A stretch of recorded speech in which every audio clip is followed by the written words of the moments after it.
ठोस अवस्था चैप्टर के अंतर्गत हम लोग पीछे ठोस को ज्यामिति के आधार पर बांट करके पढ़े क्रिस्टलीय ठोस और अक्रिस्टलीय ठोस। उसके आगे और हम बढ़ते हैं तो हम देखते हैं कि ठोस में निबिड़ संकुलन क्या है। अब इसको समझने के लिए हम जानेंगे जो ठोस होते हैं वह अवयवी कणों से ही बने होते हैं, और अवयवी कण जो होते हैं वो अणु हैं, परमाणु हैं, आयन हैं, इनमें से कुछ भी हो सकता है। तो आइए देखते हैं ठोसों में निबिड़ संकुलन की परिभाषा क्या है। ठोसों में अवयवी कण इस प्रकार व्यवस्थित रहते हैं कि उनके मध्य रिक्त स्थान कम हो। इस व्यवस्था से जो संरचना निर्मित होती है उसे निबिड़ संकुलित संरचना कहते हैं। तो अब यहाँ पे हम ये देखते हैं, किसी भी ठोस की बात कर रहे हैं, जैसे ये भी एक ठोस है। अगर स्ट्रक्चर हम इसका देखेंगे तो इसमें जो अवयवी कण हैं ये उनकी व्यवस्था किस प्रकार से हो सकती है। तो यहाँ पे हम देखेंगे एक बीमी, द्विबीमी और त्रिबीमी। अब एक बीमीय निबिड़ संकुलन को हम समझते हैं क्या होता है। हम जानते हैं कि ठोस में जो अणु होते हैं काफी पास पास होते हैं।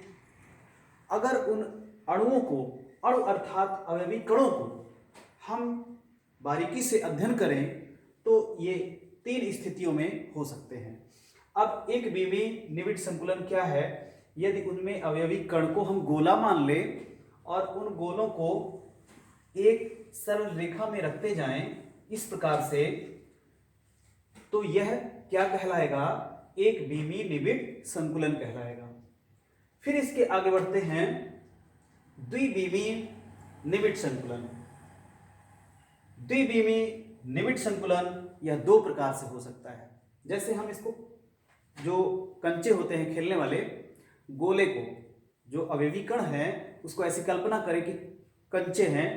देखो यहाँ पे कंचों को एक कतार में रखा गया, दो कंचे आपस में अर्थात दो गोले आपस में स्पर्श कर रहे हैं। अगर इसी को हम फिर पुनः इसके नीचे वाले कतार में, फिर इसके नीचे इस तरह से कर दें तो वो क्या हो जाएगा, द्विबीमीय। ये एक्स एक्सिस और इधर भी बढ़ेगा वाई एक्सिस, एक्स अक्ष वाई अक्ष, दो बीमाएं हो गई उसकी। तो ये जो द्विबीमीय निबिड़ संकुलन है ये दो प्रकार से हो सकता है। दो प्रकार से होगा, कैसे? अगर हम देखते हैं, हमने गोलों को ऐसे सटा के रखा, फिर एक गोले के नीचे फिर दूसरा गोला, इस प्रकार से व्यवस्थित किया। सेट करने के बाद हम देखेंगे कि यहाँ पे ये जो रिक्त स्थान है कुछ इस तरह से मिल रहा है, इस तरह से ये इनके बीच ये रिक्त स्थान ऐसा मिल रहा है। और अगर हम तीन गोलों को ले लें और उनके केंद्रों को सीधे सीधे मिला दें तो यहाँ पे एक वर्ग निर्मित हो जाता है।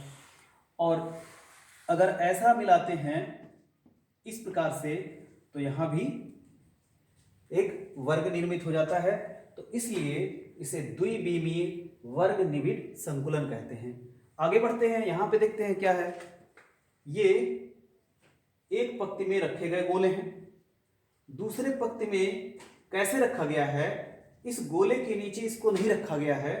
यहाँ जो गैपिंग बन रहा था उसको टच करते हुए यहाँ पे रखा गया है। इस प्रकार से जब रखा गया तो देखा गया कि इसकी गैपिंग ज्यादा है और इसमें इस प्रकार से, मात्र इस प्रकार से बन रहा है, ऐसा स्ट्रक्चर बन रहा है। यहाँ पे इतना स्पेस आ रहा है। फिर इसके आगे हम बढ़ते हैं त्रिबीमीय, अर्थात जैसे हमने गोलों को एक क्रम से ऐसे रखा, एक सीधी रेखा में रखा, फिर उसके नीचे, उसके नीचे, उसके नीचे, फिर उसके पीछे ऐसे भरते जाएं तो यह जो है त्रिविमी निबिड़ संकुलन यानी घनीय संकुलन, घन की संरचना करेगा।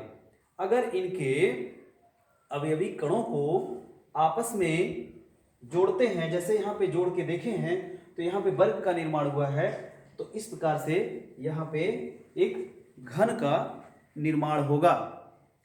तो ये बहुत ही सिंपल है, बहुत ही आसान तरीके से समझ सकते हैं आप। ठोसों में निबिड़ संकुलन, तो इसको आप प्रिपेयर करेंगे, तैयार करेंगे। Thank you.